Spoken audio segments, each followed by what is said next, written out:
उत्तराखंड आंदोलन पूरे घर घर तक पहुंचा। वो 90, 91, 92 वाला दौर था। यहाँ के जो नौजवान थे, जो स्टूडेंट थे, उनको लगा कि यदि ये यहाँ पर लागू हो गया तो सारे बाहर के लोग आके पढ़ाई और नौकरी पर अपना प्रभुत्व जमा लेंगे और हम लोग बिल्कुल बेकार हो जाएंगे। क्योंकि छात्र सड़कों पर आ गए, और जब छात्र सड़कों पर आते हैं, युवा सड़कों पर आता है, तो वो रोके से भी नहीं रुकता है। तो उनको रोकने के लिए, उस स्थिति को कंट्रोल करने के लिए सरकार ने पावर का इस्तेमाल किया। पहले पुलिस, फिर सीआरपीएफ, पीएससी और लास्ट में रैपिड एक्शन फोर्स मंगानी पड़ी, क्योंकि इतना जुनून था, क्योंकि नौजवान सड़कों पर था। हमारे लोग नीति निर्धारक होंगे, विधायक हमारे होंगे, एमपी हमारे होंगे, और जो बात लखनऊ और दिल्ली में बैठे हुए लोग नहीं सुन रहे हैं और वहां अपनी बात नहीं पहुंचा रहे हैं, तो अपना राज्य होगा, अपने राज्य में ही एक राजधानी होगी, उसी राजधानी में वो लोग बैठे होंगे और हम अपनी बात को मनवा सकते हैं। क्योंकि लखनऊ दूर पड़ता था आप लोगों को। लखनऊ दूर पड़ता था। आप राज्य आंदोलनकारी घोषित ना राज्य आंदोलनकारी हैं, ना ही नौकरी पाई, ना ही आपने आरक्षण का कोई इस तरीके का कोई लाभ लिया। क्या वजह है? अपना पेंशन लिया आपने, क्या वजह है कि आपने इन सबको दरकिनार कर दिया? तो हल्द्वानी में एक सपा सल्तनत लीडर हुआ करते, रऊफ सिद्दीकी। तो वो एक ऐसी स्थिति आई कि हल्द्वानी कोतवाली के आगे एक तरफ से स्टूडेंट लीडर आ रहे थे और एक तरफ से रऊफ सिद्दीकी समर्थक, समाजवादी समर्थक आ रहे थे। तो जब ये दोनों आमने सामने हुए तो लड़ाई की स्थिति आ गई, तो उसका फायदा पुलिस प्रशासन ने उठाया। अच्छा। उन्होंने लड़ने दिया, सिर्फ अंडरवेयर ना उतार के, बाकी उन्होंने सब चेकिंग कर ली। अच्छा। हाँ, आज दो, अभी दो, उत्तराखंड राज्य दो, और पर्चे फेंके। अच्छा। हाँ। उत्तर प्रदेश की विधानसभा लखनऊ में दर्शक दीर्घा में पर्चे फेंके। तो पर्चे जब बटे तो अफरा तफरी मच गई, फिर हम दोनों को पकड़ लिया गया। तो उस समय ऐसा डर लगा कि हाथ पैर ने काम करना बंद कर दिया, और मनमोहन तिवारी भी जाम हो गया। फिर पता नहीं ईश्वरी शक्ति, इष्टदेव की शक्ति, या ये कहो कि राज्य के लोगों की प्रेरणा, या अपने महापुरुषों की प्रेरणा, पितरों की प्रेरणा। उस समय पीएम भी मौजूद थे संसद में। उस समय सबसे बड़ी कुर्सी में सामने अध्यक्ष शिवराज पाटिल जी बैठे थे। मुझे तो वही दिख रहे थे, सबसे बड़ी कुर्सी। बाकी तो मेरी कुछ समझ में आया नहीं। जंप करी तो मैंने जंप करके 2 बेंच जो मेरे आगे थी, उन दोनों को लांग के, वो अगल बगल वाले तो बैठे रह गए, मैं सामने जो गैलरी थी कुर्सियों के आगे, वहां गिरा, बेंच के आगे, मतलब कूदा। ना वो दर्शक दीर्घा में। तो वहां जो खड़ा था वो आया दौड़ के, उसने मुझे ऐसे पकड़ा। तो जब मुझे उसने ऐसे पकड़ा तो मैंने इतनी जोर के उसको मारा कि वो वहां गिरा और मैं नीचे कूद गया। और उस समय मेरी मतलब इतनी जल्दी सब कुछ हुआ कि मेरे दिमाग ने काम करा, मेरी आंखों ने काम किया। और जब मैं कूदा ना, तो जो मैंने इधर भी बेंच थी, जब दर्शक दीर्घा से नीचे कूदा, इधर भी बेंच थी, इधर भी बेंच थी, और बीच गैलरी में कूदा मैं। मतलब ऐसा मैंने मेरा दिमाग काम कर रहा था, और उसी अनुसार मैं वहां नीचे कूदा। वहां जैसे नीचे कूदा तो कूदने के बाद, क्योंकि स्पोर्ट्समैन रहे हमारे को, और 20-22 साल की उम्र थी, नौजवान थे, तो वहां से दौड़ लगा दी। दौड़ लगा के सीधे सबसे बड़ी कुर्सी दिख रही थी उस तरफ भागा। अच्छा। और शिवराज पाटिल जी की कुर्सी के आगे, मतलब उनके सामने बेंच के आगे नीचे खड़े हो गए, दोनों हाथ खड़े हो करके, आज दो, अभी दो, उत्तराखंड राज्य दो, जिंदाबाद जिंदाबाद, 2-4 बातें कही। पर इतने में 4-5 मार्शल आए।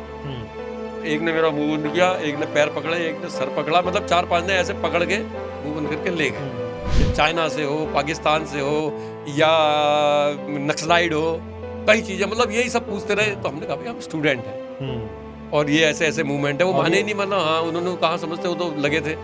फिर उन्होंने कहा तुम प्राइम मिनिस्टर की तरफ क्यों नहीं गए? मैंने कहा मुझे प्राइम मिनिस्टर दिखे ही नहीं। तब उन्होंने बताया चीफ ने कि प्राइम मिनिस्टर के उस दायरे के इतने अंदर भी अगर तुम आ जाते तो तुम्हें शूट कर दिया जाता।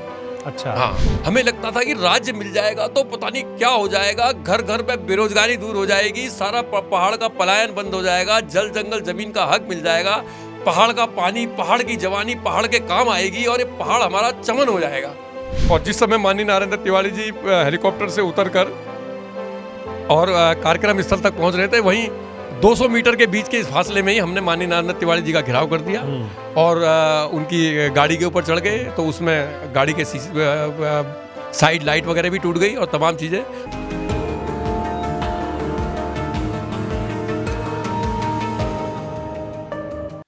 उत्तराखंड आंदोलन एक ऐसा आंदोलन जो आजादी के बाद शुरू हुआ और 9 नवंबर 2000 को वो पूर्ण हो गया और उत्तराखंड राज्य का निर्माण हो गया।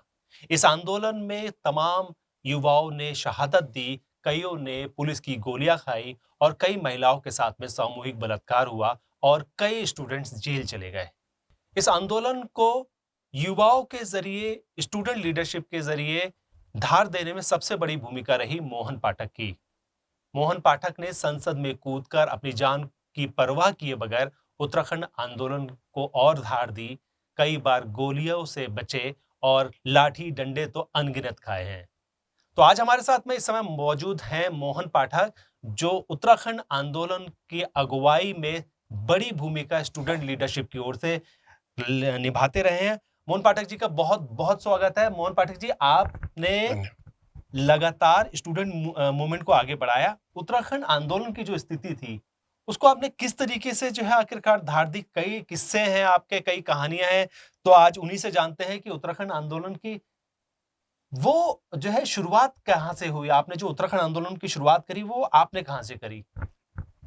देखो, ये उत्तराखंड आंदोलन था, वो जो इतिहासकार कहते हैं और जो बुद्धिजीवी बताते हैं कि आज़ादी के बाद ऐसा अहिंसक आंदोलन जिसमें उस क्षेत्र की 90% जनता सड़कों पर थी और पूरी तरीके से अहिंसक रहा और सफल भी हुआ। और रही आंदोलन की बात, तो आंदोलन तो 1958 से चलता आ रहा था। यहाँ से डीडी पंजी वगैरह और जो संस्थापक लोग थे उत्तराखंड क्रांति दल के, उन लोगों ने तभी ये लड़ाई शुरू कर दी थी और वो लगातार एक अपने माध्यम से और एक प्लेटफॉर्म से लड़ाई लड़ रहे थे और कई दौर में लड़ाई चली, मगर वो छोटे छोटे हिस्सों में वो चलती रही। मगर जो उत्तराखंड आंदोलन में जो एक बूम आया, जो एक उत्तराखंड आंदोलन पूरे घर घर तक पहुंचा, वो 90, 91, 92 वाला दौर था। और उसका कारण ये था कि तत्कालीन सरकार, जो मुलायम सिंह की सरकार, सपा की सरकार थी उत्तर प्रदेश में, तब ये उत्तर प्रदेश था, तो उस समय मुख्यमंत्री मुलायम सिंह ने 27% ओबीसी एजुकेशन क्षेत्र में, शिक्षा के क्षेत्र में लगाया, जिसके कारण पूरे तरफ जो इससे जुड़े हुए लोग थे वो प्रभावित हुए। और खासकर कुमाऊं, क्योंकि उत्तराखंड कुमाऊं कमिश्नरी और गढ़वाल कमिश्नरी, 2 कमिश्नरी को लेकर बनता है, तो वो जो 27% ओबीसी में जो जातियां रखी गई थी, वो जातियां इन 2 कमिश्नरी में थी नहीं। और जो कुमाऊं से लगे हुए क्षेत्र थे और गढ़वाल से लगे हुए क्षेत्र थे, वहां पर जो ट्राइब्स भी लोग थे या SC ST थे, तो वो भी उस ओबीसी 27% ओबीसी की परिधि में नहीं आते थे। तो उससे यहाँ के जो नौजवान थे, जो स्टूडेंट थे, उनको लगा कि यदि ये यहाँ पर लागू हो गया तो सारे बाहर के लोग आके पढ़ाई और नौकरी पर अपना प्रभुत्व जमा लेंगे और हम लोग बिल्कुल बेकार हो जाएंगे। तो वो चीज जब उस समय के स्टूडेंट लीडर्स, क्योंकि उस समय हम छात्र राजनीति में थे, तो उस छात्र राजनीति में लोगों को जब ये बात समझ में आई, तो उन लोगों ने कुमाऊं यूनिवर्सिटी थी, एक गढ़वाल यूनिवर्सिटी, तो कुमाऊं के क्षेत्र में कुमाऊं यूनिवर्सिटी के छात्र नेताओं ने और गढ़वाल में गढ़वाल यूनिवर्सिटी के छात्र नेताओं ने इस मुद्दे को उठाया और तमाम इन यूनिवर्सिटी से जुड़े हुए कॉलेजों को, पिथौरागढ़, अल्मोड़ा, बागेश्वर, लोहाघाट और उधर गोपेश्वर, देहरादून, हरिद्वार, तब हरिद्वार नहीं था, गोपेश्वर और तुम्हारा श्रीनगर वगैरह के कॉलेजों को जोड़ के तब सब जगह इस आंदोलन को चलाया और 27% का ओबीसी का पूर्ण विरोध किया। और फिर वो जो यूनिवर्सिटी और कॉलेजों की जो लड़ाई थी, वो छात्र नेताओं ने वो इंटर कॉलेज और हाई स्कूल तक पहुंचा दी, क्योंकि उनको एक अपने साथ साथी चाहिए हुए थे और स्टूडेंट ने सबको जोड़ा। तो स्कूल से लेकर कॉलेज तक के सारे छात्र सड़कों पर आ गए और जब सारे छात्र सड़कों पर आए तो एक ऐसी स्थिति बन गई धीरे धीरे कि शासन प्रशासन को उससे तकलीफ होने लगी, क्योंकि छात्र सड़कों पर आ गए और जब छात्र सड़कों पर आते हैं, युवा सड़कों पर आता है, तो वो रोके से भी नहीं रुकता है। तो उनको रोकने के लिए, उस स्थिति को कंट्रोल करने के लिए सरकार ने पावर का इस्तेमाल किया। पहले पुलिस, फिर CRPF, PSC और लास्ट में रैपिड एक्शन फोर्स मंगानी पड़ी, क्योंकि इतना जुनून था, क्योंकि नौजवान सड़कों पर था। तो जब वो नौजवान सड़कों पर था, उस लड़ाई को लड़ रहा था, तो उसको दबाने के लिए रैपिड एक्शन फोर्स वगैरह ने जब उसको दबाया और उनको सब करा, तो उस समय के जो तत्कालीन राजनीति से जुड़े हुए लोग थे, क्योंकि हम तो उस समय हमारी उम्र 20 साल 21 साल रही होगी, मगर उस समय जो राजनीति करते थे और खासकर उत्तराखंड क्रांति दल के लोग और क्षेत्रीय पार्टी से जुड़े हुए लोग और उससे अलग चाहे वो भाजपा और कांग्रेस बड़ी पार्टी से भी जुड़े हुए नेशनल पार्टी से जुड़े हुए लोग भी थे, जो यहाँ से नेतृत्व करते थे, तो उनको ये लगा कि इन जो स्टूडेंट की ऊर्जा है उसको एक ऐसी जगह ले आया जाए कि जिससे कि इसका फायदा यहाँ के लोगों को मिले। तो उन्होंने हम जैसे नौजवानों को ये समझाया कि जो तुम ये लड़ाई लड़ रहे हो, ओबीसी में मांग रहे हो, ये तमाम तुम्हारी जो जितनी भी मांगे हैं, ये मांगे कभी पूरी होंगी कभी नहीं होंगी। तो उन्होंने कहा कि तुम राज्य मांगो, जिसकी डिमांड हम पहले से करते आ रहे हैं। हमारा राज्य होगा, हमारे लोग नीति निर्धारक होंगे, विधायक हमारे होंगे, एमपी हमारे होंगे, और जो बात लखनऊ और दिल्ली में बैठे हुए लोग नहीं सुन रहे हैं और वहां अपनी बात नहीं पहुंचा रहे हैं, तो अपना राज्य होगा, अपने राज्य में ही एक राजधानी होगी, उसी राजधानी में वो लोग बैठे होंगे और हम अपनी बात को मनवा सकते हैं। क्योंकि लखनऊ दूर पड़ता था आप लोगों को। लखनऊ दूर पड़ता था, तो दूर भी, और उसके अलावा उसमें नेतृत्व केवल यहाँ के अपने 5 एमपी और उस समय 13 विधायक होते थे। आज तो 70 विधायक हैं। हाँ।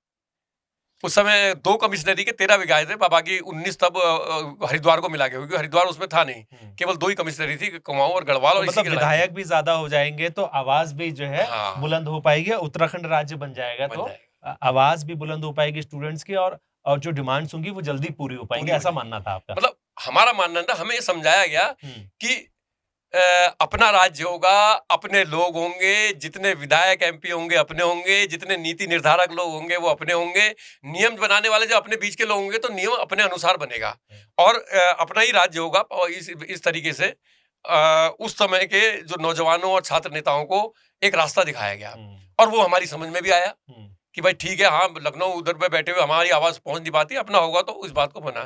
तो वो डाइवर्ट हो गया, आज दो अभी दो, उत्तराखंड राज्य दो। तो वो जो लड़ाई थी, जो 27% ओबीसी थी, ओबीसी की लड़ाई थी, वो हट के आज दो अभी दो, उत्तराखंड राज्य दो की लड़ाई बन गई। 9 नवंबर 2000 को राज्य का गठन भी हो गया। लेकिन इसके पीछे की जो तमाम ऐसी कहानियां हैं जो मैंने आपसे भी सुनी और आंदोलनकारियों से भी सुनता हूं मैं, एक बड़ी इंपॉर्टेंट बात यह है कि जो मुझे जानकारी आई कि आपने ना ही नौकरी पाई, आप राज्य आंदोलनकारी घोषित राज्य आंदोलनकारी हैं, ना ही नौकरी पाई, ना ही आपने आरक्षण का कोई इस तरीके का कोई लाभ लिया। क्या वजह है? अपना पेंशन लिया आपने, क्या वजह है कि आपने इन सबको दरकिनार कर दिया? नहीं, ये सरकार ने तो सारी सुविधाएं दी, नौकरी की भी दी, आरक्षण में भी कई सुविधाएं दी, और पेंशन भी मिलती भी है, वो सब लेते हैं तब लोग जिनको सुविधा है। मगर व्यक्तिगत मेरा मानना है कि क्योंकि हम उस समय धरातल से जुड़े लोग थे, हमारे साथ के लड़के निर्मल पंडित और तमाम हमारे साथी शहीद भी हुए, और वो हमारे साथ आंदोलन करते थे और वो हमारे बीच में गुजर गए, उनको शहीद हो गए। और उस समय जो पीड़ा, जो दर्द, जो उस समय के नौजवानों के, उस समय के युवाओं के, उस समय के बुजुर्गों के, और उस मातृ शक्ति के, जो बेचारी अपना चूल्हा चौका छोड़ के सड़कों पर आई, वो जो दर्द था, जो पीड़ा थी, और जो वो सपने थे उनके शहीदों के और तमाम राज्य में लोगों के, कि एक अवधारणा उन्होंने बनाई कि अपना राज्य होगा, अपने नीति निर्धारक होंगे, और सारी समस्याएं जैसे बेरोजगारी है, पलायन है, जल जंगल जमीन को लेकर अपने हक हकूक है, वो सारी चीजें जो हमें नहीं मिल पा रही है वो हमें मिलेंगी, और हमारा राज्य खुशहाल होगा, और एक विकास की किरण वो सुदूर पर्वतीय क्षेत्रों में जहां कभी बिजली, पानी और सड़क भी नहीं पहुंच पाती, वो पहुंचेगी। तो ये सब लेके एक अवधारणा थी। मगर ऐसा नहीं है कि मैं ये नहीं कह सकता हूं कि शासन सत्ता पे इस राज्य के समझने वाले और पीड़ा वाले लोग नहीं पहुंच पाए। मगर क्या कारण रहा कि वो चीज जो एक अवधारणा थी वो अभी तक पूरी नहीं हुई। अच्छा, दूसरी चीज के आंदोलन से जुड़ी हुई कई किस्से कहानी आपसे जुड़े हुए भी बहुत ज्यादा हैं, और यूथ उनको जानना भी चाहता है, क्योंकि एक आपने माइलस्टोन क्रिएट किया पूरे स्टेट को लेकर, एक मैंडेट बनाया आपने यूथ के बीच में कि कैसे लड़ाई को लड़ा जाए। और सबसे पहले जो हमें जानकारी मिल पाई अब तक की, जो 1 सितंबर को जो पहला गोलीकांड हुआ था वो खटीमा में हुआ था और 2 तारीख को मसूरी में हुआ था।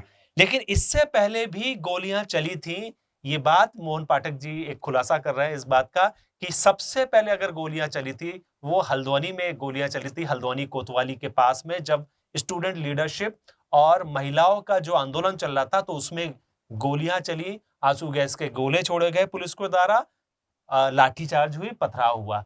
तो वो किस्सा क्या था? वो अचानक इस तरीके की कैसे आप बचे? वो थोड़ा किस्सा बताएंगे आप? देखो, जब आंदोलन अपने चरम पर आया, क्योंकि स्टूडेंट उस समय इस तरीके से हो गया था कि वो पहले तो वो खुद ही लड़ रहा था, मगर जब ओबीसी से लड़ाई राज्य आंदोलन में आई, तो राज्य आंदोलन की जब उसने लड़ाई शुरू करी तो उसको मदद मिलनी शुरू हो गई।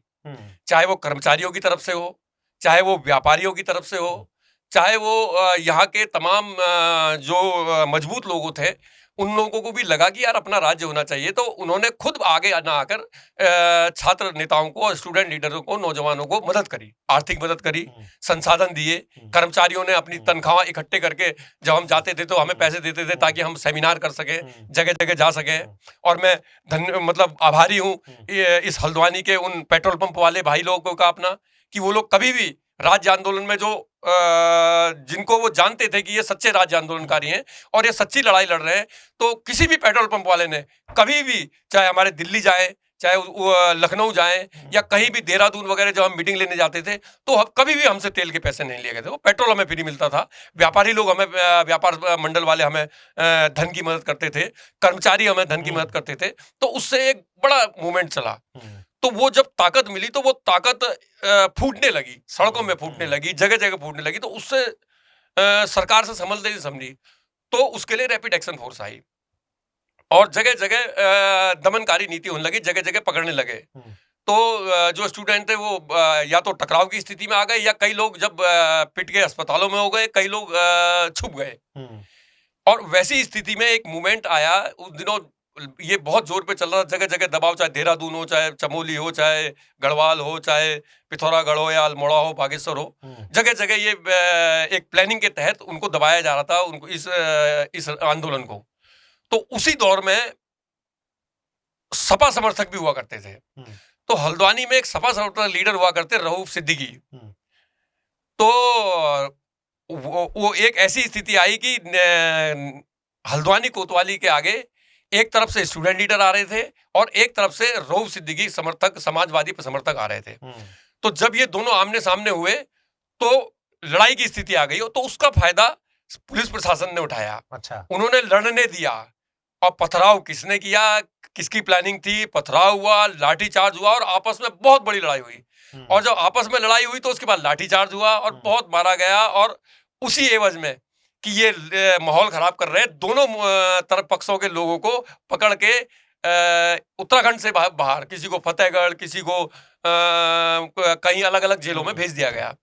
तो और जगह जगह दबिशें दी गई और हल्द्वानी के लगभग जो सक्रिय लीडर थे वो सब पकड़ लिए गए। अच्छा। उस समय जगमोहन खाती थे, कमलेश कुलोरा थे, जगमोहन बगड़वाल थे, ललित जोशी थे, और तमाम ये लोग, तारा जोशी थे। इन लोगों को पकड़ के फतेहगढ़ जेल में डाल दिया गया, किसी को कहीं डाल दिया गया। और जो छोटे छोटे मिले उनको अलग अलग थानों में बंद कर दिया गया। तो ऐसी स्थिति आ गई और ये भी नहीं बताया गया कि कौन कहाँ है। अच्छा। तो एक माहौल ऐसा क्रिएट हो गया कि यार बच्चों को मार दिया या कहीं कर दिया, तो उससे बहुत बड़ी स्थिति आ गई। तो उस समय हम कुछ छात्र नेता और कुछ हमारे जो युवा थे वो लोग बाहर थे, क्योंकि हम उस समय पकड़ में नहीं आए थे, भाग गए थे। तो हम लोगों ने फिर जगह जगह गाँव में गोलापार, लामा चौड़, बिंदु खत्ता, लाल कुआं, कोटा बाग, चकलुआ, इधर भीमताल, गेठिया, जूली कोट, सब आसपास के क्षेत्रों में अपने संपर्क साधे। जो उस समय हल्द्वानी डिग्री कॉलेज और नैनीताल डिग्री कॉलेज का क्षेत्र बहुत लंबा हुआ करता था। तो सारे लोगों से संपर्क किया। अब स्टूडेंट तो कुछ घर से भाग गए थे, कुछ तो और जिनकी घर की थी के बच्चे भागे थे, तो वो मातृशक्ति, वो महिलाएं बाहर आई। तो हम लोगों ने कॉल करी कि अपने बच्चों को कि मातृशक्ति मदद करे। अब उसकी कटिंगें वगैरह भी होंगी, मैं दिखाऊंगी। मातृशक्ति आए, हमें आपकी जरूरत है। तो मुझे याद है वो दिन, तारीख मेरे पास अभी नहीं है, अगर मैं कटिंग आया उसको दिखाऊंगा। तो उस दिन हल्द्वानी रामलीला ग्राउंड में 12,000 से 15,000 के बीच में मातृशक्ति आई। शहर की मातृशक्ति अपने संसाधनों से आई।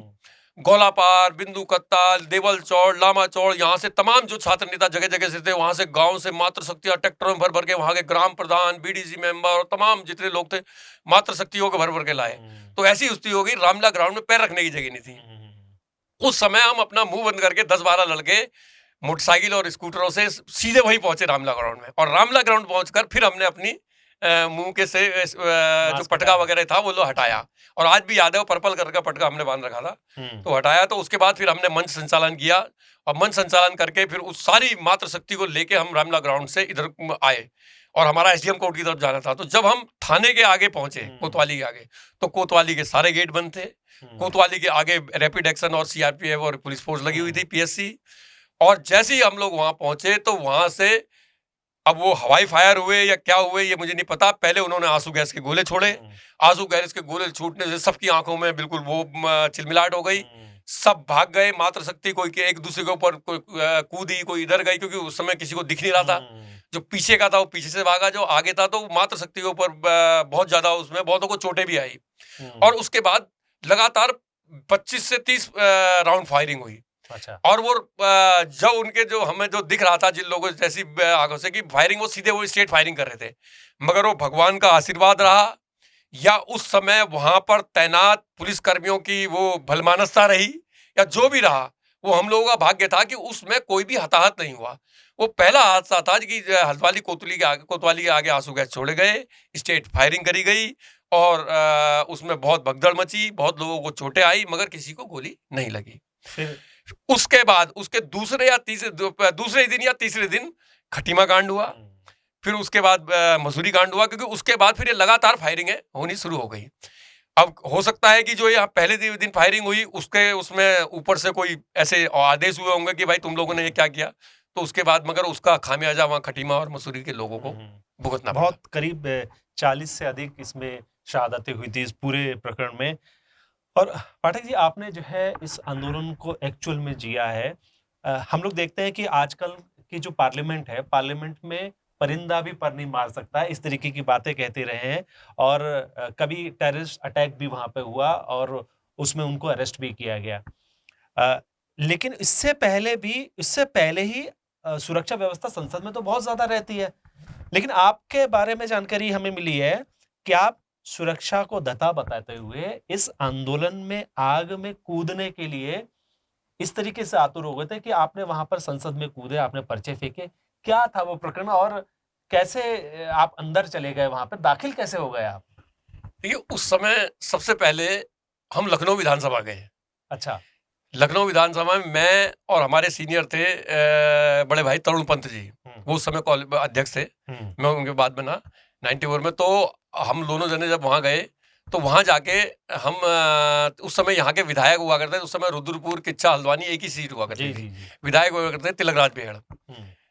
हमने उनसे पास बनवाया और दर्शक दीर्घा में जाकर हमने बैठ गए पास बनवा के। और उससे पहले रात को ही हमने पर्चे वो बनवा लिए। अच्छा। पर्चे छपवा लिए रात को, वहीं दारुल सफा है, दारुल सफा में हम रहे। रात बंशीधर भगत जी का वहाँ आवास हुआ करता था वो उसमें, और उसी के सामने वहाँ दारुल सफा में सामने हजरतगंज वगैरह था, तो वहाँ प्रेस वगैरह थी, तो वहाँ प्रेस में जाके वो छपवाए और वहाँ जाके बैठे। पूरी कार्रवाई हम अपने मतलब बिल्कुल अंदर दबा के, जहाँ पूरी चेकिंग होती है, हम पर्चे ले गए। और क्या पर्चे थे वो? अगर उसमें मतलब अपनी जो मांगे थी कि हमें उत्तराखंड राज्य चाहिए, हम अपनी जो तमाम चीजें थी वो 4-5 उसमें छोटे छोटे पॉइंट्स बना के उसको रख दिया गया। तो उस समय हम कुछ ही पर्चे ले गए, और मैंने देखा कि विधानसभा में जो चेकिंग हुई वो इतनी जबरदस्त हुई, सिर्फ अंडरवेयर ना उतार के बाकी उन्होंने सब चेकिंग कर ली। अच्छा। हाँ, मतलब सारी पूरी चेकिंग कर ली। तो उस समय फिर भी हम पहले से, क्योंकि हमने पता था तो पता करके गए थे, तो हम छुपा के ले गए और जाके दर्शक दीर्घा में बैठ गए। और जब कार्रवाई चल रही थी तो जैसे 11-12 बजे का टाइम होगा, 12-1 वैसे, तो तरुण पंत जी और हम खड़े हुए कि और आज दो, अभी दो, उत्तराखंड राज्य दो, और पर्चे फेंके। अच्छा। हाँ, उत्तर प्रदेश की विधानसभा लखनऊ में दर्शक दीर्घा में पर्चे फेंके। तो पर्चे जब बटे तो तो अफरा तफरी मच गई, फिर हम दोनों को पकड़ लिया गया। हम्म, फिर हम दोनों को कार्रवाई तक वहां पर एक जगह हिरासत में बंद करके रख दिया गया और शाम को 6 बजे 7 बजे हमें छोड़ दिया गया। ऐसे उपद्रव आपने हाँ। क्यों इतना जो है- मतलब अपनी मांगों को मनवाने के लिए, क्योंकि हमने पढ़ा था कि सरदार भगत सिंह, बटुकेश्वर, राजूगर्दर, इन लोगों ने भी देश की आज़ादी के लिए तमाम मांगे मनाने के लिए पार्लियामेंट में असेंबली में बम वगैरह फेंके थे। अच्छा, मगर क्योंकि वो गुलामी का शासन था, ये अपना ही शासन था, तो अपनी बात मनवाने के लिए हमने पर्चे फेंके। अच्छा, मतलब सिमिलर आपने यही सोचा हाँ। कि सरदार भगत सिंह ने ऐसा हाँ। किया तो हमें भी ऐसा करना चाहिए। ऐसे उन्हीं की टेक्निक को उन्हीं की अपनाया। टेक्निक और उन्हीं को आदर्श मान के उस बात को, कि ताकि ऐसे आवाज वहां तक पूरे राज्य में पहुंचे। बिल्कुल बिल्कुल। फिर जब वहां पर ये हुआ तो वो एक अनुभव आ गया। हाँ, फिर उसके बाद हमारी प्लानिंग बनी कि दिल्ली पार्लियामेंट में अच्छा, करा जाए, पार्लियामेंट में भी अपनी आवाज गूंजी जाए। हाँ। तो यहाँ से भी तरुण पंजी और हम ही गए। तो ये किस सन की बात रही होगी? ये 94 की। 94 की। हाँ जी। मतलब असेंबली में पहले आपने किया, उत्तर प्रदेश की असेंबली लखनऊ में आपने किया, जी, और जी। उसके बाद आपने विचार बनाया कि अब हमें दिल्ली पार्लियामेंट की तरफ रुख करना रुख चाहिए, करना जिससे चाहिए। देश के जो नीति निर्धारक है वो हाँ। वहां बैठते हैं, तो वही अपनी बात को, आपकी हाँ। बात को समझ पाएंगे, उत्तराखंड राज्य मिल पाएगा। मिल पाएगा। तो वो ये हो गया था कि यहाँ पर मीटिंगें हुई इस बारे में करके, तो यहाँ से हम लोग चल गए। वहां जाके फिर व्यवस्था बनी। तो एक तो क्योंकि मेरा तो ब्लैक लिस्ट में नाम था पहले ही, वहाँ लखनऊ विधानसभा में मैं पकड़ा गया था। तो मैंने अपनी पास वगैरह बनाने को गया, तो मेरा तो पास भी नहीं बना, या बना तो मुझे मेरे तक पहुंचा नहीं। तो वहां पर उस दिन सुबह 2 पास बन के आए। उस दिन हम जीवन शर्मा, तब अल्मोड़ा पिथौरागढ़ के एमपी हुआ करते थे, रात को हम उनके यहाँ थे। जीवन शर्मा जी। जीवन शर्मा जी। अच्छा। जीवन शर्मा जी थे। तो रात को मैं, मनमोहन तिवारी और एक हरीश शर्मा अमृतपुर में रहते हैं, इन लोग थे। तो वो मुझे बाद में मिले, जब मेरे को शाम को मिले तो रात में उनके साथ चला गया। बहुत से लोग थे, सब कोई कहीं था, कोई कहीं था दिल्ली में, बहुत से हमारे छात्र नेता गए थे। जो एमपी थे उनकी संस्तुति नॉर्थ एवेन्यू में उन्हीं के वहां रहे भी। अच्छा। तो क्योंकि वो उन्होंने व्यवस्था कर रखी थी, तो वहां पर रहे। तो सुबह उन्होंने बलराज पासी जी का, क्योंकि 1-2 दिन पहले से प्रक्रिया चलती है, तो बलराज पासी जी के यहाँ से 2 पास बन के आए, मनमोहन तिवारी और हरीश शर्मा के नाम का। तो उनको पता था दोनों एमपीज को कि आप ऐसा कुछ करने नहीं नहीं, उनको ये कि हम लोग दर्शक दीर्घा में जा रहे हैं, ऐसा कुछ कहा होगा उन्होंने। हाँ। तो ऐसी स्थिति आएगी, वो हरीश शर्मा की तबीयत खराब हो गई, उसका पेट खराब हो गया, या वो क्या स्थिति रही, मतलब वो जाने की स्थिति में नहीं रहा। तो मैंने कहा मैं हूँ हरीश शर्मा, मेरा पास तो आया नहीं था, तो मैंने हरीश शर्मा का पास लिया। मैं और मनमोहन तिवारी वो पास लेके पार्लियामेंट में चले गए। और जब पार्लियामेंट में, तो हमारा उस समय कुछ नहीं था, पर्चे वर्चे ये कुछ नहीं, क्योंकि हमें पहले ही पता था वहाँ ऐसी चीज भी ले आनेंगे। तो कई चेकिंग के बाद, कई देखने के बाद, फिर लास्ट में हमें दर्शक दीर्घा में बैठा दिया गया। दर्शक दीर्घा में बैठा दिया गया। तो दर्शक दीर्घा में मार्शल होते हैं वहाँ। तो जैसे मैं इस बेंच में, जैसे मैं यहाँ बैठा हूँ, तो मेरे से बहुत दूर मनमोहन तिवारी को बैठा दिया गया। मेरे इस तरफ आदमी बैठा था, एक इस तरफ, मुझे नहीं पता था ये कौन लोग हैं। अच्छा। और एक सामने मेरे आगे एक बेंच थी, बेंच के आगे गैलरी थी, गैलरी के आगे एक और आदमी खड़ा था। तो मैंने कहा मनमोहन तिवारी कहा, मैं देख लेता हूँ, हमारी प्लानिंग बनी थी। इधर को घुमाया मैंने मुंह उसको देखने के लिए, तो जो मेरे बगल में बैठा था उसने मेरा मुंह ऐसा कर दिया। अच्छा। मैंने इधर को देखा, उसने बगल वाले ने, उन्होंने कहा बिल्कुल स्टेट। मैंने देखा पीछे भी आदमी है, इधर भी, तो मुझे पता चल गया ये मार्शल है। अब ये स्थिति आ गई, तो उस समय ऐसा डर लगा कि हाथ पैर ने काम करना बंद कर दिया, और मनमोहन तिवारी भी जाम हो गया। फिर पता नहीं ईश्वरी शक्ति, इष्ट देव की शक्ति, या ये कहो कि राज्य के लोगों की प्रेरणा, या अपने महापुरुषों की प्रेरणा, पितरों की प्रेरणा। उस समय पीएम भी मौजूद थे संसद उस समय सबसे बड़ी कुर्सी में सामने अध्यक्ष शिवराज पाटिल जी बैठे थे। मुझे तो वही दिख रहे थे, सबसे बड़ी कुर्सी। बाकी तो मेरी कुछ समझ में आया नहीं। तो मैंने एकदम, अब मेरे मुंह से आवाज निकलनी बंद हो गई। अच्छा। मैं मतलब नारे लगाने के लिए चाह रहा था, तो मेरे मुंह से आवाज ही नहीं निकल रही थी। मतलब ऐसी स्थिति हो गई उस समय, मतलब दहशत हो गई, क्योंकि 22 साल की उम्र था एकदम, और इतना बड़ा, इतनी बड़ी चीज कभी देखी नहीं थी, इतना भयंकर, इतना वो। डर नहीं लगा था आपको उस समय की? डर नहीं, मतलब दिमाग शून्य में चला गया था, बिल्कुल काम करना बंद हो गया था। उस समय जो कुछ किया ईश्वर ने कराया, हमने नहीं करा। मुंह से आवाज निकलनी बंद हो हाँ। गई, उठने लगा तो चिपक गई एक कुर्सी, उठ नहीं पाया। फिर मैंने इष्टदेव का नाम लिया, मैंने कहा, सोचा मेरी सोचने समझने की शक्ति बिल्कुल शून्य हो गई, क्योंकि मैं एथलीट था, फुटबॉल खेलता था, तो मैंने कहा यार अब ऐसे काम नहीं होगा। तो उस समय सीधे ऐसे हाथ रखकर मैंने जंप करी, तो मैंने जंप करके 2 बेंच जो मेरे आ गई थी उन दोनों को लांग के, वो अगल बगल वाले तो बैठे रह गए, मैं सामने जो गैलरी थी कुर्सियों के आगे वहां गिरा, बेंच के आगे मतलब जहाँ पे कूदा। एमपीज बैठते हैं। ना वो दर्शक दीर्घा में। दर्शक दीर्घा में। तो वहां जो खड़ा था वो आया दौड़ के, उसने मुझे ऐसे पकड़ा। तो जब मुझे उसने ऐसे पकड़ा तो मैंने इतनी जोर के उसको मारा कि वो वहां गिरा और मैं नीचे कूद गया। और उस समय मेरी मतलब ये मतलब इतनी जल्दी सब कुछ हुआ कि मेरे दिमाग ने काम करा, मेरी आंखों ने काम किया, और जब मैं कूदा ना, तो जो मैं इधर भी बेंच थी, जब दर्शक दीर्घा से नीचे कूदा, इधर भी बेंच थी, इधर भी बेंच थी, और बीच गैलरी में कूदा मैं। मतलब ऐसा मैंने, मतलब मेरा दिमाग काम कर रहा था, और उसी अनुसार मैं वहां नीचे कूदा। वहां जैसे नीचे कूदा तो कूदने के बाद, क्योंकि स्पोर्ट्समैन रहे हमारे को, और 20-22 साल की उम्र थी, नौजवान थे, तो वहां से दौड़ लगा दी। दौड़ लगा के सीधे सबसे बड़ी कुर्सी दिख रही थी उस तरफ भागा। अच्छा। और शिवराज पाटिल जी की कुर्सी के आगे, मतलब उनके सामने बेंच के आगे नीचे खड़े हो गए, दोनों हाथ खड़े हो करके, आज दो अभी दो, उत्तराखंड राज्य दो, जिंदाबाद जिंदाबाद, 2-4 बातें कही। बस इतने में 4-5 मार्शल आए। एक ने मेरा मुंह बंद किया, एक ने पैर पकड़े, एक ने सर पकड़ा, मतलब 4-5 ने ऐसे पकड़ के मुंह बंद करके ले गए। फिर उसके बाद बंद भी किया, बल्कि उन्होंने मुझसे पूछा भी कि तुम प्रधानमंत्री की तरफ क्यों नहीं गए। जो वहां पर बैठा के जो चीफ था उनका मार्शल का, उसने कई बात में, उसने प्रताड़ना भी, उन्होंने कहा तुम पहले तो ये पूछा तुमने ट्रेनिंग कहाँ से लेके आए हो, तुम किससे ऑर्गेनाइजेशन से जुड़े हुए हो। अच्छा। कहाँ से, चाइना से हो, पाकिस्तान से हो, या नक्सलाइड हो, कई चीजें, मतलब यही सब पूछते रहे। तो हमने कहा भाई हम स्टूडेंट हैं, और ये ऐसे ऐसे मूवमेंट है। वो माने ही नहीं, मतलब हाँ उन्होंने कहा समझते, वो तो लगे थे। फिर उन्होंने कहा तुम प्राइम मिनिस्टर की तरफ क्यों नहीं गए। मैंने कहा मुझे प्राइम मिनिस्टर दिखे ही नहीं। तब उन्होंने बताया चीफ ने कि प्राइम मिनिस्टर के उस दायरे के इतने अंदर भी अगर तुम आ जाते तो तुम्हें शूट कर दिया जाता। अच्छा। हाँ। और देखो ईश्वर की शक्ति, हमें प्राइम मिनिस्टर दिखे ही नहीं। हाँ। वो बैठे थे। हमें तो सबसे बड़ी कुर्सी दिखी, क्योंकि उस समय इतनी अकल भी नहीं थी। अब भगवान देता है ना प्रेरणा, और करवाता भी वही है। तो सीधे शिवराज पाटिल लग गए, वहां पकड़े गए, हमें वो हुआ। उसके बाद फिर उनकी उस समय की जो भी कम्युनिकेशन था, उन्होंने यहाँ पता करा सका। हमारी तो पूरी लाइव रिपोर्ट थी। यहाँ डीएम, एसएसपी या जो भी उनके संसाधन थे, सीधे भाई पार्लियामेंट की अपनी हॉटलाइन होती है उस समय की, उन्होंने पता करके उनको सब पता चल गया शाम तक। तब तक हमें कहा, फिर सब कुछ पता लगने के बाद, फिर उससे पहले फिर खंडूरी जी आए। अच्छा। हाँ, तब तक तो हमें बहुत मारा। जब खंडूरी जी आए तो खंडूरी जी ने जो डांटा है उन्हें, हाँ माननीय खंडूरी जी ने उनको डांटा। उन्होंने कहा ये यहाँ के स्टूडेंट हैं, हमारे बच्चे हैं, इनको कोई कुछ नहीं करेगा, ये है इनको, तो ये इनको वो करो। तो खंडूरी जी के आने के बाद जब खंडूरी डांटा, खंडूरी जी हमने पूछा किसने मारा, कितना तुम्हें, हमने कहा नहीं, हमने कहा मारा तो इन्होंने सब कुछ बताया उनको। उन्होंने कहा कोई हाथ नहीं लगाएगा इनको, तुमने कुछ खाया। हमने कहा नहीं। इनको खाना खिलाओ। फिर हमें स्पेशल खाना खिलाया गया, हमें बढ़िया VIP ट्रीटमेंट मिला। और उसके बाद वहाँ पर हमें तो खंडूरी जी के जाने के बाद पूरी हमारी व्यवस्था करी गई।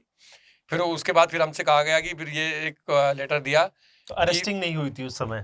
मतलब वो वही पार्लियामेंट के अंदर ही बंद थे, वो जो वहाँ की सिक्योरिटी थी उसके अंडर में थे। तो सारी तो वहीं आए खंडूरी जी, और बल्कि बलराज पासी जी थे, वो तो चुपचाप खड़े थे, खंडूरी जी बोल रहे थे। खंडूरी जी के आने के बाद तो फिर मतलब सिनेरियो चेंज हो गया। मतलब जो हमें नीचे बैठा रखा था और वो कुर्सी में बैठ के हमें लात से मार रहे थे, घूसों से मार रहे थे।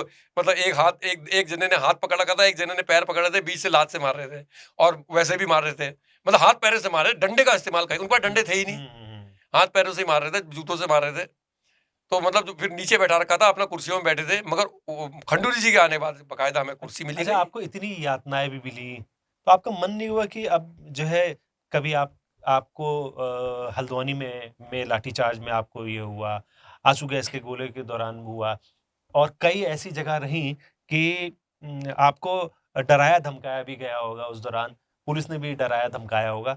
तो मन नहीं हुआ कि आंदोलन को छोड़ दिया जाए? अब 94 में अब इतना समय हो गया, जब 1958 से आंदोलन चल रहा था, तो अब क्यों हम लोगों को मिल भी पाएगा, राज्य नहीं मिल पाएगा?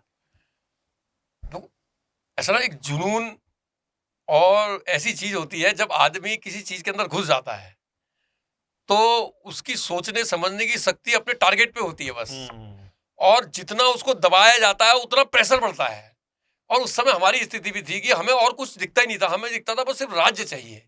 हमें लगता था कि राज्य मिल जाएगा तो पता नहीं क्या हो जाएगा, घर घर में बेरोजगारी दूर हो जाएगी, सारा पहाड़ का पलायन बंद हो जाएगा, जल जंगल जमीन का हक मिल जाएगा, पहाड़ का पानी, पहाड़ की जवानी पहाड़ के काम आएगी और ये पहाड़ हमारा चमन हो जाएगा। जैसे हम देखते थे स्विट्जरलैंड और ये और वो चित्रों में, हमारा हमें लगता था हमारा पहाड़ भी ऐसा हो जाएगा। मतलब एक सपना था और यही सब चीज लगता था कि ऐसा हो जाएगा। वो सोच के, वो भावना ऐसी होती थी। और हाँ। उस समय जो आदर्श होते थे हमारे, सरदार भगत सिंह, चंद्रशेखर आजाद, राजगुरु, बटुके सरदस और सर्वमान्य हमारे नेता जो हम, जिनको मैं अपना सबसे बड़ा आदर्श मानता हूँ, नेताजी सुभाष चंद्र बोस, जिन्होंने पूरे विश्व में घूम के देश आजादी की लड़ाई लड़ी। तो उनको पढ़ते थे, उनको देखते थे, तो वही सब मतलब हमारे हीरो वो थे। तो जब हीरो होते तो उसमें मजा आता था। मैं आपकी थोड़ा सा निजी जिंदगी में भी मैंने थोड़ा सा पता चला, आपकी पत्नी भी आंदोलनकारी रही हैं। हाँ। और किस तरीके से आपने, जो चूंकि स्टूडेंट्स आपके साथी लोग भी इस पॉडकास्ट को देखेंगे और उसको देख के कुछ क्या रहा था, चूंकि मुझे जानकारी आई कि आप लोग जब एमबी डिग्री कॉलेज में थे तो आप लोग साथ में रहे, वो भी आंदोलनकारी रही।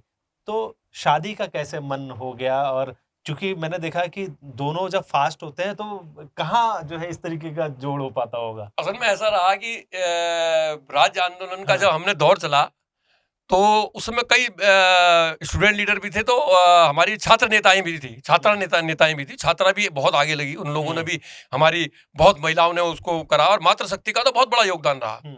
और उसमें ज्यादातर मातृशक्तियां एक एज से ऊपर की थी, मगर कुछ स्टूडेंट जो छात्राएं भी थी वो भी निकली। कई तो महिलाएं थी और जो गांव से और शहर से जो राजनीति से जुड़ी हुई थी वो लोग भी थी। तो हम लोग जो कॉलेज में पढ़ते थे उस समय हम भी कॉलेज में राजनीति करते थे। तो जो मेरी वाइफ थी वो भी उस समय कॉलेज में चुनाव भी लड़ती थी और छात्र राजनीति भी करती थी। तो उसी वही दौर था राज्य आंदोलन का। तो जैसे हम अपने लड़कों को इकट्ठा करते थे, वैसे वो छात्राओं को इकट्ठा करती थी। तो वो भी आंदोलन करती थी, हम भी आंदोलन करते थे। उनके आप हीरो थे? नहीं, अरे उस समय कोई किसी का हीरो नहीं था। उस समय तो हर एक हीरो था, खुद ही हीरो था। उस समय तो हर आदमी लगता था, वो भी अपनी लड़ाई लड़ते थे, हम भी अपनी लड़ाई लड़ते थे। तो ऐसा भी होता था कि कई जगह हम एक साथ मिलके भी लड़ते थे। तो हम भी एग्रेसिव थे, वो भी एग्रेसिव थे। तो साथ लड़ाई लड़ते थे, साथ विचार मिले, सब कई चीजें मिली। तो अब चलते चलते रास्ते में आंदोलन भी करा, उसके बाद तमाम चीजें रही। तो अब ये ईश्वर ने साथ भी बना दिया, ये तो ईश्वर के हाथ में है जी। अभी जो है लगातार मैं देख रहा हूं कि आपने कहा आज भी उस आंदोलन की जो अलख जगाने की बात थी, उत्तराखंड राज्य तो मिल गया, लेकिन आज भी वही मुद्दे वो कामयाबी की दिशा में नहीं जा पा रहे। जैसा आपने भी बोला, मैं एक अभी आजकल के जो दौर में एक बॉबी पवार, एक स्टूडेंट लीडर को मैं देख पा रहा हूँ, समझ पा रहा हूँ कि उन्होंने अभी पार्लियामेंट का इलेक्शन भी लड़ा था।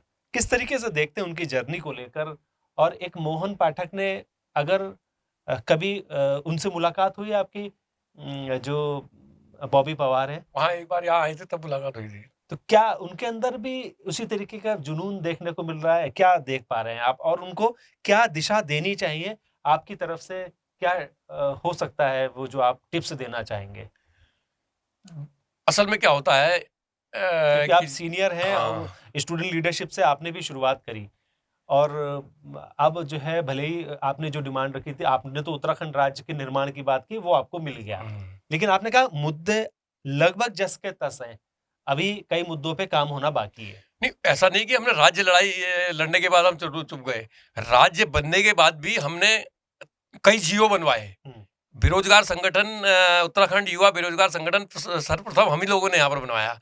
और 13 महीने 26 दिन धरना प्रदर्शन करके और जगह जगह प्रदर्शन करके हमने जो ये सिडकुल, माननीय नारायण दत्त तिवारी जी ने अपने कार्यकाल में जो सिडकुल की स्थापना करी, उसमें अपने उत्तराखंड के स्थानीय लोग, युवाओं को 70% आरक्षण दिलवाने का जीओ भी तिवारी जी से हम ही लोगों ने करवाया। हाँ बिल्कुल, मैं आपको बड़ी महत्वपूर्ण बात बता देता हूँ कि उत्तराखंड राज्य बन गया, लेकिन युवाओं को नौकरियों की जो समस्या थी वो जस की तस लगभग 1-1.5 साल ऐसी रही।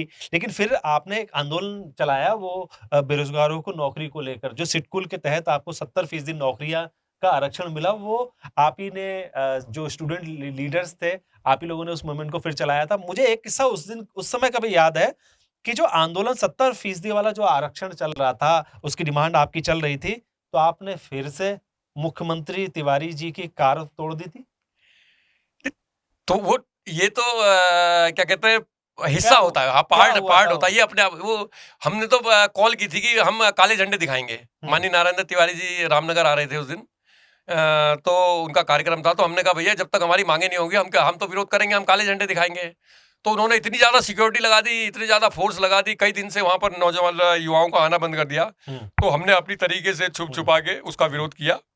और जिस समय माननीय नारायण दत्त तिवारी जी हेलीकॉप्टर से उतर कर और कार्यक्रम स्थल तक पहुंच रहे थे, वहीं 200 मीटर के बीच के इस फासले में ही हमने माननीय नारायण दत्त तिवारी जी का घेराव कर दिया और उनकी गाड़ी के ऊपर चढ़ गए। तो उसमें गाड़ी के साइड लाइट वगैरह भी टूट गई और तमाम चीजें।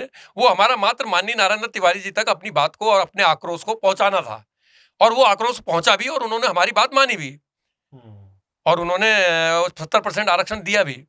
तो उस समय भी लाठीचार्ज हुआ आपके ऊपर? कई बार, उस समय भी कई बार, क्योंकि मैं बता रहा हूँ राज्य बनने के बाद पहली लड़ाई लड़ी हमने बीएड वालों की, क्योंकि उस समय बीएड करे हुए हमारे सारे स्टूडेंटों को कॉलेज से निकलने के बाद वो बेकार हो जाते थे। प्राइवेट स्कूलों में पढ़ाते थे, 2-2 हज़ार 3-3 हज़ार में उनका शोषण होता था। तो तब हमने यूपी का जियो, तब उस समय जब यूपी अलग हुआ था, यूपी में विशिष्ट बीटीसी लगी, तो वो जियो लाके हमने यहाँ पर यही एसडीएम कोर्ट के आगे 154-56 दिन हम यहाँ पर धरने में बैठे। उसके बाद फिर हमने देहरादून में प्रदर्शन किया, वहाँ लाठीचार्ज हुआ, वहाँ बंद भी रहे। तो उसके में भी बीएड वालों को 6 महीने का विशिष्ट बीटीसी का कोर्स करवाया गया, और उसके बाद कम से कम 1.5 लाख से ऊपर हमारे बीएड वालों को सरकारी नौकरी मिल चुकी है। बिल्कुल, बड़ी महत्वपूर्ण बात है ये कि यूथ को लगभग 1.5-2 लाख लोगों को, हाँ, उससे ज्यादा लोगों को अब तक तो ज्यादा बहुत ज्यादा हुए होंगे जी, कि यूथ को मिल गई है नौकरी। इसके लिए मुझे लगता है कि आप लोग जो यूथ देख रहे हैं इसको, और वो आपको ये हमारे कमेंट बॉक्स में कमेंट कर सकते हैं, आपको इसके लिए धन्यवाद भी दे सकते हैं जो जिनको नौकरियां मिली हैं। और अगर चूंकि आपने जो एक बड़ी मुहिम को आपके लिए चलाया है वो अब कामयाबी की दिशा में भी गई। कई आंदोलन, ऐसा नहीं है कि कई आंदोलन शुरू होते हैं वो खत्म भी हो जाते हैं, उसका पता सिरा भी नहीं होता और उसमें कुछ रिजल्ट भी नहीं निकलता, लेकिन आपने जो आंदोलन किया उसमें रिजल्ट भी निकले। रिजल्ट, क्योंकि जब तक रिजल्ट नहीं मिलेगा हम हटे ही नहीं। हमने अभी एक दिन जब हमारे साथियों को पता होगा, क्योंकि जो ये विशिष्ट बीटीसी वाला है उस समय की जो जितनी जो बीएड की छात्राएं थी और छात्र थे, और जो आज इंटर कॉलेजों में और हाई स्कूलों में, माध्यमिक कॉलेजों में पढ़ा रहे हैं, वो सब जानते हैं और उनको सबको पता है। और जो नए आए हैं उनको नहीं पता है। उसी तरीके से जो 70% आरक्षण लगा, आज लाखों लड़के पूरे हरिद्वार से लेके देहरादून से लेके उधम सिंह नगर, तुम्हारा सितारगंज और रुद्रपुर में नौकरी कर रहे हैं। उस समय के सारे नौजवानों को पता है, लाखों लोग नौकरी कर रहे हैं। 70% आप लोगों के लिए बड़ा महत्वपूर्ण बात आप जो है आज शेयर हो रही है, क्योंकि ये कमेंट करने वाली बात है। आपने जो किया है, आपको लगता होगा कि मोहन पाठक जी ने इतना बड़ा कोई काम किया है, आप उत्तराखंड के लोगों के लिए किया। मैंने अकेले नहीं, मेरे साथियों के साथ, जो साथियों के साथ में किया आपने मिलकर। तो एक देखिए सीधी बात है कि ऐसे जिन लोगों ने, जिन युवाओं ने काम किया साथ में आपके मिलके, कई ऐसी चीजें रहती हैं। मुझे सुनने में एक वाक्य, छोटा सा वाक्य भी सुनने में, राजा भैया जो उत्तर प्रदेश के बड़े बहुत तेज तर्रार नेता माने जाते हैं, बाहुबली के तौर पे उनकी गिनती होती है, उनसे भी आप संपर्क में आए? नहीं, ऐसा संपर्क क्या, उस समय हम कुमाऊं यूनिवर्सिटी के लीडर हुआ करते थे। लखनऊ में जब जाते थे तो लखनऊ में जितने भी यूनिवर्सिटी के लीडर हुआ करते थे, क्योंकि हम शुरू से ही, क्योंकि हमारे हीरो सुभाष चंद्र बोस और माननीय सुभाष चंद्र बोस और भगत सिंह जी और चंद्रशेखर आजाद रहे, तो लखनऊ में हम जब भी रहे, चाहे वो हमारे तब के लीडर कांग्रेस के तुम्हारे आरपीएन सिंह हो पडरौना के, या हमारे उस समय जितेंद्र प्रसाद जी हुआ करते थे, उनके भतीजे जयेश प्रसाद जी वगैरह, वो नैनीताल आते थे, उनका प्रसाद भवन था, तो यहाँ उनसे मुलाकात होती थी। तो यूनिवर्सिटी प्रेसिडेंट, क्योंकि मैं डिग्री कॉलेज का भी अध्यक्ष रहा, कुमाऊं महासंघ का अध्यक्ष भी रहा, तो सबसे, क्योंकि जो भी यहाँ आता था तो हम ये तय करते थे कि कोई गलत तो नहीं कर रहा है भाई। क्योंकि नैनीताल में हम घूमते थे तो कहीं ना कहीं या तो टकराव से या कैसे भी, क्योंकि बड़े आदमी से हमारा टकराव होता था तो बाद में पहचान भी आती थी, क्योंकि हमारा उद्देश्य कभी गलत नहीं होता था। क्योंकि हम देश के प्रति, हम ठीक है, हम उत्तराखंड के बासिंदे हैं, हम पहाड़ के आदमी हैं, मगर राष्ट्र सर्वोपरि है। हमने राष्ट्र को सर्वोपरि माना। ठीक है, कहीं टकराव होता था, मगर जब वो हमारी भावनाओं को समझते थे तो बातें बन जाती थी। तो ऐसे ही हमारी जेएस प्रसाद जी से संबंध बने। जेएस प्रसाद से संबंध बने तो उनके मित्र राजा भैया थे, तो वो लोग यहाँ नैनीताल आते थे, तो अपने परिवार के साथ आते थे। तो मैं तब उन दिनों मेरी दीदी मैंने क्या एक बोलते थे वो राजा भैया ने, क्या बोला आपके मोमेंट नहीं नहीं, तमाम वो उनका मूवमेंट से होता नहीं रहता, वो तो जैसे वो उनका रहता था वो उनके साथ आते थे राजा भैया, तो उनसे मिलना हुआ होता था। अब को आते थे वो लोग, तो यहाँ उनके साथ जो लोग तमाम लोग थे तो अच्छी आपने जगह। कई सांसदों को एक बार दरवाजे में बंद कर दिया था चुनाव। नहीं, नहीं। अच्छा, मैं चुनाव की बात कर लेता हूँ, क्योंकि आपने एक चुनाव लड़ा असेंबली वाला, वो आप हार गए। हाँ, निर्दलीय लड़ा मैं। और निर्दलीय आप इंडिपेंडेंट चुनाव लड़े थे। और मुझे तो लगता है ऐसे जो एक बार मैं ये भी बताना भूल गया कि ये जो विशिष्ट बीटीसी और ये जो जियो बनाया और जो तुम्हारा 70% जियो बनाया, उसके अलावा एक ये आज के नौजवान भी जानते होंगे कि आज से कुछ साल पहले शिक्षा का बाजारीकरण शुरू हो गया था, क्योंकि शिक्षा और स्वास्थ्य के लेकर लड़ाई हमारी लगातार रही, और ये तमाम इस राज्य और देश की सबसे बड़ी लड़ाई है। उस समय जो बीएड कर रहे थे वो तमाम लोग जानते हैं कि जो ये कुकुर मुत्ते की तरह बीएड कॉलेज खुल गए थे, प्राइवेट कॉलेज। ये भाई साहब 1-1 लाख, 1.5-1.5 लाख, 2-2 लाख रुपए स्टूडेंट से लेने लगे थे। माँ बाप कैसे भी करके बच्चों को अपनी, खासकर लड़कियों को बीएड, क्योंकि लड़कियों को विशिष्ट बीटीसी चालू हो गया था, सरकारी नौकरी लग रही थी, तो अपने बच्चों को बीएड कराने के लिए 1.5-1.5, 2-2 लाख रुपए दे रहे थे, और उसमें कोई कट ऑफ लिस्ट नहीं होती थी, और इनकी सीटें भी ये अपनी ले आते थे। तो उसका हमने विरोध किया। तो उस दिन हमारी क्या कहते हैं लड़ाई हुई मल्लीताल कुमाऊं यूनिवर्सिटी में। उसके बाद हम वहाँ से प्रदर्शन करते हुए तल्लीताल आए, और तल्लीताल में गांधी जी की मूर्ति देखने के बाद पता नहीं क्या मन में विचार आया, माँ नंदा सुनंदा का आशीर्वाद लिया, और मैं वहीं बैठ गया। मैंने कहा जब तक ये शिक्षा का बाजारीकरण नहीं बंद होगा, जब तक ये इनके ऊपर नकेल नहीं होगी, और काउंसलिंग का अधिकार कुमाऊं यूनिवर्सिटी अपने हाथ में नहीं लेगा। ठीक है, पढ़ाए वो, जब डिग्री कुमाऊं यूनिवर्सिटी ले रही है तो काउंसलिंग भी कुमाऊं यूनिवर्सिटी करेगी। उनका काम पढ़ाना और अपनी फीस लेना है, जो कुमाऊं यूनिवर्सिटी तय करेगी। तो वो हुआ, और उस दिन मैं वहां पर बैठा गांधी जी की मूर्ति के आगे, और 374 दिन में लगातार बैठा रहा, और तमाम साथियों ने हमारे साथ दिया, और 374 दिन बाद जियो पास हुआ।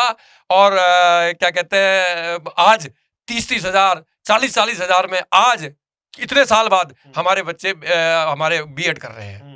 तो ये भी एक जियो बना। मेरी लीला कांडपाल जी, हाँ, ये सब तमाम लीला कांडपाल, अनिल बेस्ट, और ये तमाम हमारे साथी, और नैनीताल के हमारे तमाम साथी, पटियार, अरविंद पटियार हो गए, ये लोग सब लोग सब लोग लगे रहते थे। अच्छा, अब बात अधूरी रह गई थी वो वाली, जो हमने बॉबी पवार के बारे में, क्या डायरेक्शन होना चाहिए, क्योंकि आपने कहा अभी भी बहुत बड़ी लड़ाई लड़ना बाकी है उत्तराखंड में शिक्षा स्वास्थ्य को लेकर। अब और बॉबी पवार से क्या कहना चाहेंगे? देखो, बॉबी पवार जैसे हम नौजवान थे, वो भी नौजवान है आज, और उसके अंदर भी अभिलाषा है, एक जुनून है, और वो करना चाहता है। मैं बॉबी पवार नहीं, तमाम अपने राज्य और देश के नौजवानों से कहता हूं, क्योंकि हमारी ये उम्र, हमने देखा, अनुभव किया, और हम लगातार आंदोलनकारी रहे, और खासकर हमें बागी की संज्ञा दी गई। जो नौजवान होता है, वो उसका जो शुरुआत होती है वो बिल्कुल सही होती है, उसकी जो मुद्दे होते हैं वो बिल्कुल सही होते हैं, मगर जब जैसे जैसे जैसे वो लड़ाई को आगे बढ़ाता है, तो उस लड़ाई में और उस मैदान में जो उसके पुरोधा होते हैं, जो राजनीति से जुड़े हुए गिद्ध होते हैं, वो अपनी नजर बढ़ा देते हैं, और उस लड़ाई को कई गुमराह करके कई रास्तों में ले जाते हैं। चाहे वो देश की आजादी की लड़ाई रही हो, चाहे राज्य की लड़ाई रही हो, या कोई भी जेपी का आंदोलन, जी का आंदोलन रहा हो, या कोई भी आंदोलन देश के किसी भी कोने में रहा हो, या विश्व में कोई भी आंदोलन रहा हो, आंदोलन गुमराह होता है सबसे पहले स्वार्थों से, दूसरा उसको गुमराह करती हैं उस जगह की राजनीतिक पार्टियां।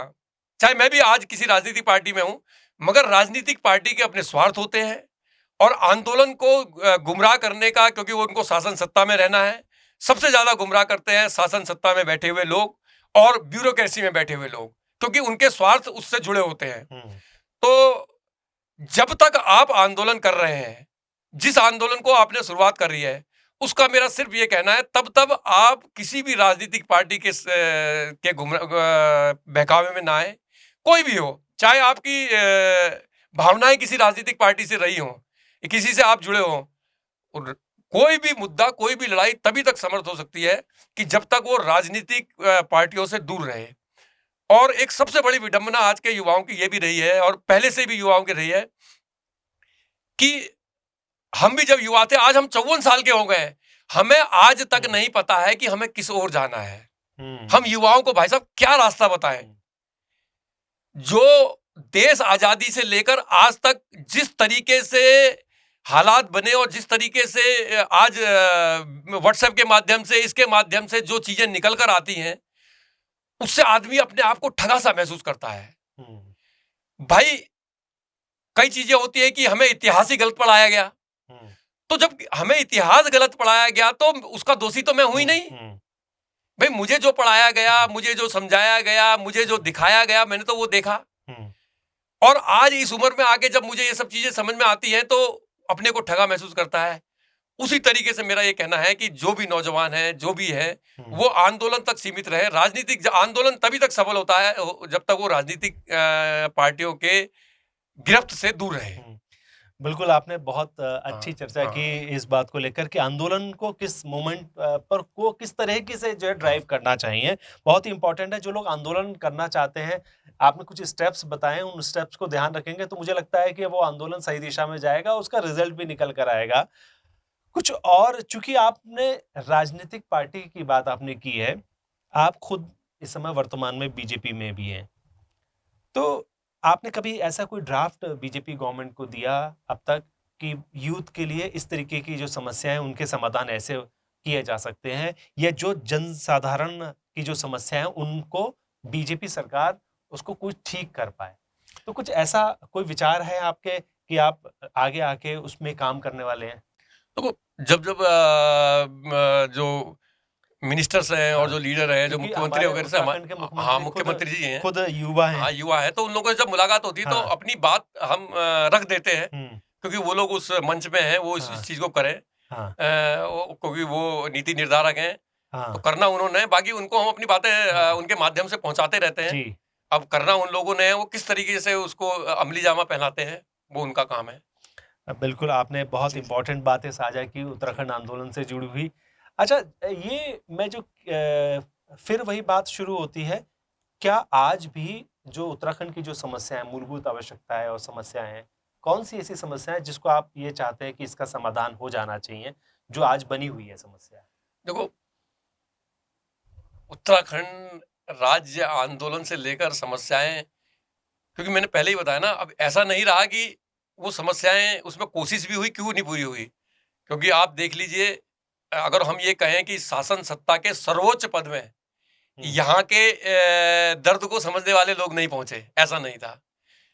चाहे वो माननीय नारायण दत्त तिवारी जी हों, चाहे माननीय खंडूरी जी हों, चाहे हरीश रावत जी हों, चाहे कोश्यारी जी हों, ये जो उससे पहले, और अभी तो ये जो पुष्कर सिंह धामी जी वगैरह तो अब आए हैं, तो ये जो चारों जो पुरोधा जिनका मैंने नाम लिया, माननीय नारायण दत्त तिवारी जी, माननीय बीसी खंडूरी जी, हरीश रावत जी और भगत सिंह कोश्यारी जी, ये चारों धरातल से जुड़े हुए नेता, ये चारों पहाड़ के दर्द और पहाड़ के गाढ़ गधेरे से जुड़े हुए नेता, ये पहाड़ की भौगोलिक और ऐतिहासिक को जानने वाले नेता और पहाड़ के समर्थक। उसके बाद भी पहाड़ का पूर्ण विकास क्यों नहीं हुआ? उसके बाद भी पहाड़ में जल जंगल की जमीन के हक के हकूक की लड़ाई अभी भी अधूरी है। उसके बाद भी स्वास्थ्य और शिक्षा को लेकर पलायन जारी है। उसके बाद भी बेरोजगारी को लेकर पलायन जारी है। तो ये समझ से परे है, क्योंकि इसमें ये समझ से परे है, क्योंकि बातें कही कि पहाड़ के दर्द को समझने वाले नेता खुद शीर्ष पे रहे हैं, लेकिन वो भी आज भी उन समस्याओं का समाधान नहीं निकाल पाए, जो आज भी लगातार समस्याएं जस की तस बनी हुई हैं। उत्तराखंड आंदोलन से जुड़ी हुई जो किस्से कहानी थे आपने साझा किए, आपका मैं बहुत बहुत धन्यवाद करना चाहूंगा। आपने इन सब चीजों को बताया। मैं जब पार्लियामेंट में जब हम तिहाड़ जेल बंद रहे, तो उस समय वहाँ की थी वो किरण बेदी जी थी। अच्छा, हाँ, तिहाड़ जेल की, हाँ, वो क्या कहते हैं, जो सुपरिटेंडेंट होते हैं, जो हाँ अधीक्षक थी, वो उस समय किरण बेदी जी थी। तो ये सब चीजें भी ना, तो इत्तेफाक भी ऐसा रहा कि अच्छे लोगों से ही सब मिलने का मौका मिला। जेल में समस्याएं थी आपको? नहीं, जिस समय हम वहाँ पहुँचे, क्योंकि हमारे को तो जब पहुँचाया गया वो समय के क्योंकि एक होता है जेल के अंदर कोई भी आएगा तो उसका समय होता है। जेल के गेट समय से खुलते हैं और समय से बंद हो जाते हैं। उसके बाद कोई आएगा तो थाने में रहेगा। क्योंकि हम पार्लियामेंट से आए थे। हम बड़े हमें जो भी आरोपी कहा जाए या अभियुक्त कहा जाए, तो हमारे लिए रात को जेल खुली। अच्छा। और हमें रात को वहाँ बंद किया गया। तो जब हम रात को अंदर पहुँचे तो वहाँ जो जेल में जो कैदी बैठे थे, तो उनको ये हो गया कि ये कौन आ गया इतनी रात को? इतनी रात को तो क्योंकि वहाँ तो नियम होता है जेल का, और हर जो वहाँ पर होते हैं वो बड़े अपराधी वगैरह वो तो सब जानते हैं।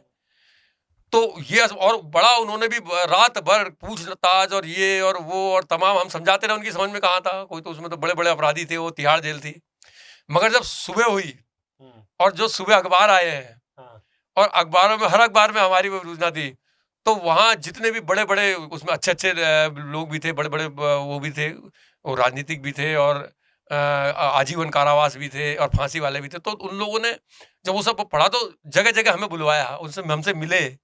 तो उसके बाद तो फिर वहाँ भी वादा ये रहा कि अच्छे काम के लिए आप लड़ते हैं तो आप जहाँ भी जाते हैं तो आपकी बात को लोग आपको सम्मान देते हैं। तो कितने दिन जेल में रहे तिहाड़ 3 जेल? दिन तिहाड़ जेल। 3 दिन तिहाड़ जेल। हाँ जी। और भी आप जेल में रहे थे? यहाँ हल्द्वानी जेल में मैं 48 दिन हल्द्वानी जेल में रहा। अच्छा। हाँ, हल्द्वानी 48 दिन रहा, बाकी तो थानों में देहरादून बंद रहे, पिथौरागढ़ बंद रहे और बाजपुर बंद रहे, रुद्रपुर बंद रहे। हाँ। चलिए, आपने बहुत जी, जी। इम्पोर्टेंट बातें साझा करी, जो उत्तराखंड आंदोलन से जुड़ी हुई जो लोग रिसर्च कर रहे हैं उनके लिए भी बड़े महत्वपूर्ण आपने फैक्ट्स दिए। ये जो आपको बुक मैं दिखा रहा हूँ, देवभूमि का रण, ये जो वो बुक है जिसमें उत्तराखंड आंदोलन से जुड़ी हुई कई ऐसे किस्से कहानियां हैं, जो कि नैनीताल के एक वरिष्ठ पत्रकार हैं श्री प्रयाग पांडे जी, उनके द्वारा लिखी हुई ये पुस्तक है। उनसे हम बातचीत करेंगे कि उसका अगर हम लोगों को अमेज़न का लिंक मिल जाता है तो कोशिश करेंगे ये जो बुक है वो उस अमेज़न के लिंक में, आप यूट्यूब के लिंक से आप वहाँ से परचेज भी कर सकते होंगे। ये कोशिश करेंगे आपको हम दे दें। इसमें कई ऐसे किस्से कहानियाँ हैं। हालाँकि आपका ज़िक्र मुझे नहीं पता इसमें है या नहीं है, लेकिन शहादतों से जुड़ी हुई तमाम किस्से कहानियाँ इसमें ज़रूर हैं। बहुत-बहुत धन्यवाद पाठक जी, आपने यहाँ समय दिया और इस पॉडकास्ट को इतना मूल्यवान बनाया कि जो रिसर्चर्स हैं वो आपकी जो पूरी जीवनी, अगर हम कहें वो तो बहुत लंबी है, लेकिन उससे आंदोलन से जुड़े हुए आपके जो किस्से कहानियां वो सुन के लोग एंटरटेन भी होंगे और आंदोलन की जो दिशा दी जा सकती है उस दिशा में एक कामयाबी की ओर भी जाने की कोशिश करेंगे। नमस्कार।